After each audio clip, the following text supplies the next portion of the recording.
পুষ্পা দাঁড়া পুষ্পা, ওই দেখ মা, তার ফোনে 50,000 টাকা দামে শাড়ি দেখছে, যে কোনো এক বউকে দিতে হবে। ঘরের বড় বউ তো আপনি, তাই না? তাহলে আমি পেতে যাচ্ছি 50,000 টাকা দামে শাড়ি। মা কখন আসবে আর আমার সামনে এসে বলবে মা তোর জন্য 50,000 টাকা শাড়ি এনেছি। খুশি আর পুষ্পা, তোমরা কি জানো আমার ফোনে 50,000 টাকা দামে শাড়ি দেখছি, আর আমি ভাবছি এই শাড়িটা আমি পুষ্পাকে দিব।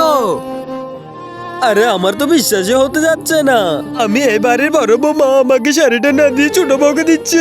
খুশি ভাবি, তুই আমার কাছে আবার আসছিস? তুই তো 50,000 টাকা দামে শাড়ি পেয়ে গেছিস, আবার কি চাস আমার কাছ থেকে? আরে আমি পাইনি, মা বলেছে এই শাড়ি তুই তখনই পাবি তুই দুধ দিয়ে ক্ষীর বানাতে পারবি, তো আমি চাচ্ছি মায়ের জন্য ক্ষীর বানানোর জন্য। খুশি, পুষ্পা যদি ক্ষীর বানাতে না পারে তাহলে শাড়িটা তুই পেয়ে যাবি। ক্ষীর বানাবো, এরপরে দামি শাড়িটা আমি নিয়ে নিবো। তাড়াতাড়ি যা খুশি, তুই সুযোগটা কাজে লাগা। এখন দেখ পুষ্পা আমি কি করতে পারি। চুপে চুপে ফ্রিজ থেকে আমি একটা লেবু নিয়ে নি, এরপর এই লেবুটি দুধের মধ্যে আমি চিবিয়ে দিই, ক্ষীর মনে হয় হয়ে যাবে।